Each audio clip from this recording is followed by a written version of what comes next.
Nellis Air Force Base, 1965.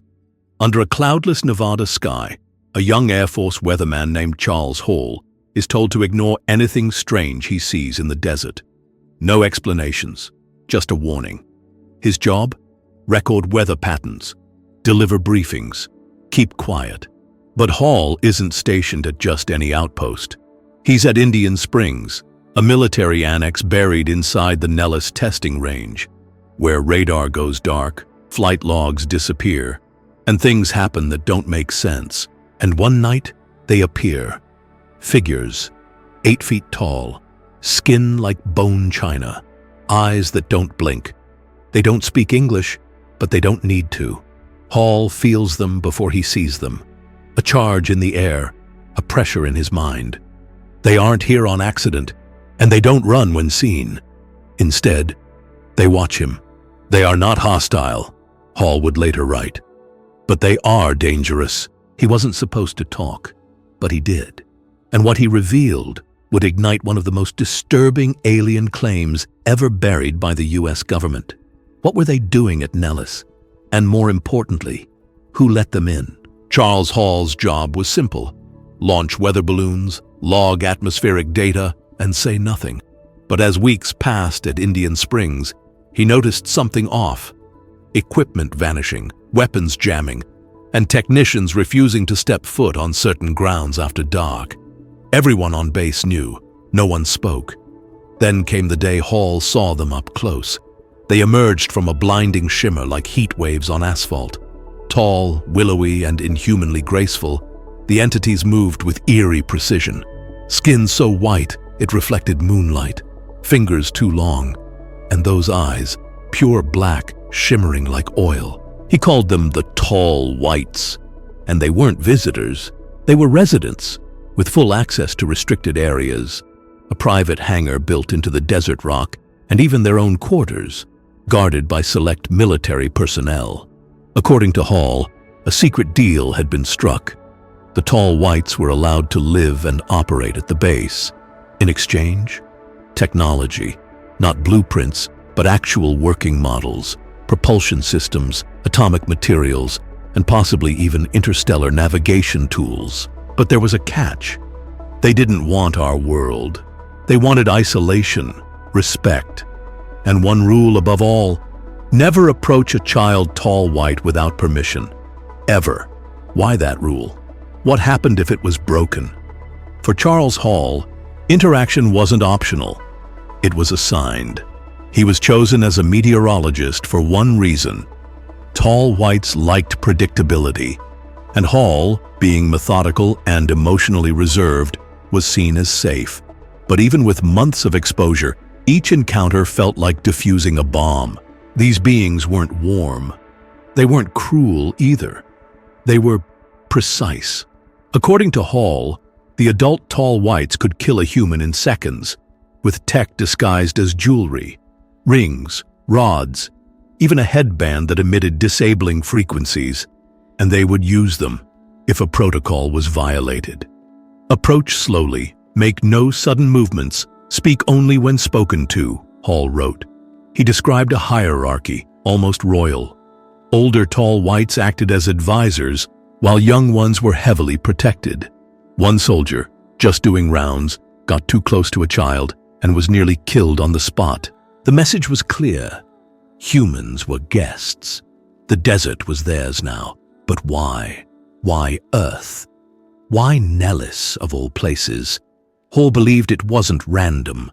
There was something beneath the desert, something ancient that the Tall Whites wanted access to, and the military, facing pressure from Cold War rivals, agreed to look the other way.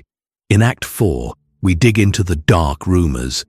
What's hidden under Nellis, and who else knew about the deal? Why Nellis? Why would a civilization advanced enough to travel light years choose a remote military base in Nevada as their outpost? According to Charles Hall, it wasn't just about the location. It was about what lies beneath it. Rumors had swirled for decades about a massive underground complex beneath Nellis Air Force Range. Not just hangars or tunnels, but deep Earth facilities built alongside something far older. Some insiders claimed the tall whites weren't the first to arrive. Beneath Nellis, there are chambers carved long before the US military existed, perhaps by another race entirely. And the tall whites wanted access. In exchange, technology. Hall described anti-gravity vehicles, cigar-shaped crafts that hovered silently, defying physics. They gifted tech in exchange for materials, clothing fabric, rare metals, even access to nuclear testing data. And the military played along. It was the Cold War. The US was desperate for an edge, and the tall whites gave just enough to stay in control. But there were rules. No cameras, no recordings, no sudden moves. Violate the treaty, and the deal ends. Some believe a formal interspecies pact was signed, buried deeper than any FOIA request can reach. And there were witnesses beyond Hall. Hikers, pilots, and engineers described tall figures moving across the desert, escorted by armed guards.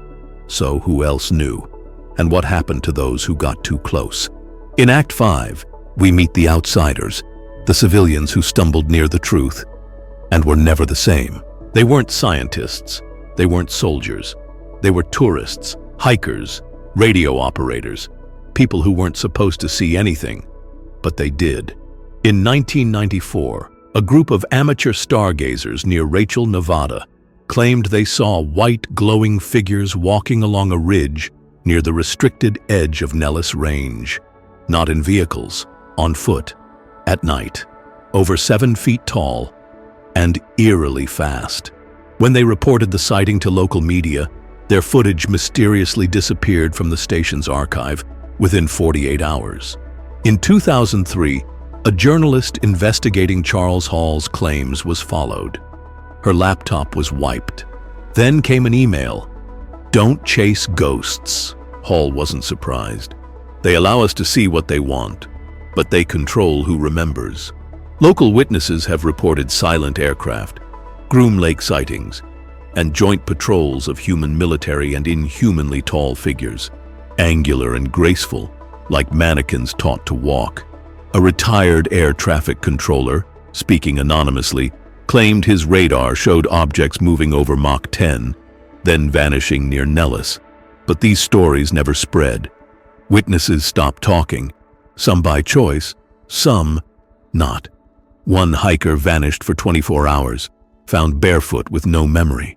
Whatever's happening at Nellis isn't just about hiding technology. It's patterned containment, a system that filters out unwanted voices, and civilians are caught in the middle, between stories no one believes and consequences they can't explain. But what if silence isn't the only goal? What if it's selection? In Act 6, we ask the final question: what do the tall whites want next? And why are they still here? They've had 5 decades, full access to Nellis airspace, protected corridors, no press, no oversight. So what do the tall whites actually want? Some say it's just passage, a long-term stopover. Charles Hall claimed they used Earth as a maintenance outpost, repairing ships and studying humans. But if it's just a pit stop, why the secrecy? Why the surveillance? According to Hall, the tall whites are obsessed with observation, especially human emotion and family bonds. They don't understand it. They fear us because of it. They're not cruel, Hall once said, but they don't feel like we do. This isn't about tech trades. It's behavioral mapping, a long-term study of what it means to be human. And if they've walked among soldiers, advised commanders, influenced policy, then the question isn't when they'll leave, it's why they never did. Some believe Earth is a recruitment zone, a test for potential allies. Others think we offer something rare, an emotional frequency they can't replicate, but might need to survive. That means disclosure isn't about spaceships, it's about our minds and our hearts. If the tall whites are still here, it means the experiment isn't over. And the last variable, the one they're still watching, is us. How we love, how we fear, how we change. The question isn't if we'll meet them again. But whether we'll even recognize the moment when we do,